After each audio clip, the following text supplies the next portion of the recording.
Welcome back. The rumblings in the Congress is giving way, and yesterday in protest, Pale MLA Gurudas Gawas resigned as chairman of Goa Handicraft Development Corporation. His contention is that the government had promised him a parliamentary secretary's post besides a chairmanship. The Pale MLA is also the president of the North Goa District Congress Committee and has threatened to step down from that post too. However, after much convincing by the Goa Pradesh Congress Committee president, he has declined to resign. Gurudas, hitting out at the government, said that his constituency has been totally neglected and that the government has also not provided any employment to his constituents. Goacom's spokesperson today resolved that he would not be cowed down with the arm-twisting tactics of the Advocate General of Goa. It may be recalled that this NGO had served the Chief Secretary a legal notice over the exorbitant fees paid to the Advocate General. Goacom had written to the Chief Secretary of Goa on 27 November 2007.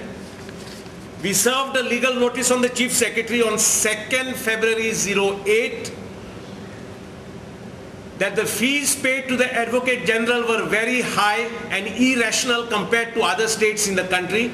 Letter from the Law Department says that the fees are being revised. Iris Rodriguez, addressing the media, said that the issue of Advocate General being paid exorbitant amount as fees has raised many an eyebrow. Is raping Goa's exchequer.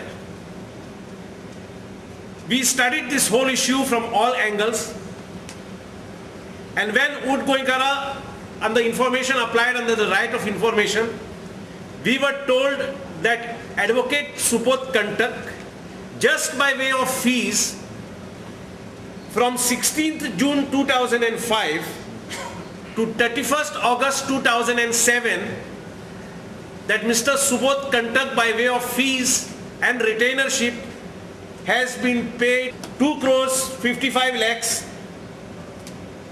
97,012. He pointed a judgment of Justice Lodha against Advocate Subodh Kantak.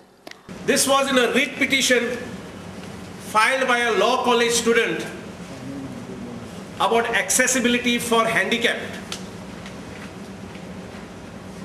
Mr. Kantak had sought adjournment on the previous occasion, and on this day, 17th October 2005, he was sitting in the court but tried to show that he was absent.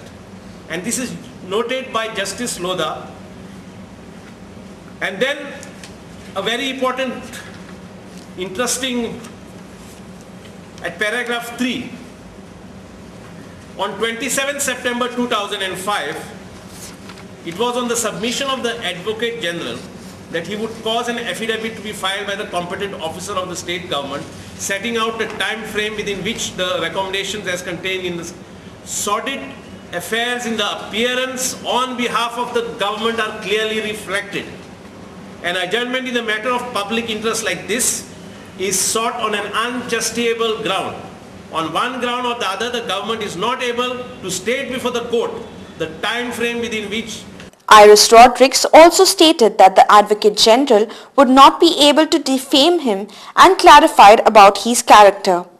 He also said that he has done much for the social cause. I would challenge Mr. Kantak to show what contribution he has had or given to Goa's public interest litigation movement. I've been very fortunate that I've been able to take up issues across Goa. It was not only limited to the North Goa or my constituency. We have taken up issues in the High Court. The records of the High Court and the Supreme Court will speak of the number of issues that we have taken up over the last 30 years. Iris said that Subodh Kantak has agreed to the allegations. He agrees everything. He agrees that in my PIL he collected the money twice. He says it is inadvertently, and now he is taking corrective measures. Now how are you sitting with the money for the last 1 year? You should be accounting every paisa that you receive, that it is received properly. Ud Goenka listed out the demands which would be placed before the governor. One of our main demands.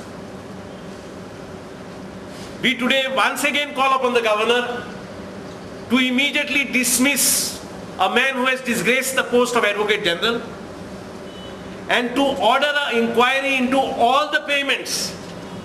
Now that he agrees that one payment is wrong, so we have to go into this whole bunch of payments to see what extra money has been paid to Subodh Kantak.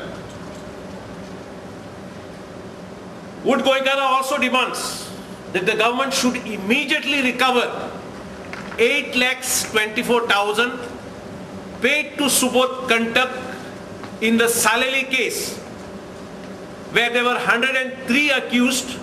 The argument was one, but Subodh Kantak charged 8,000 times 103. This is not justifiable. In the legal notice, he does not deny this. Time for a short break here with Goa 365.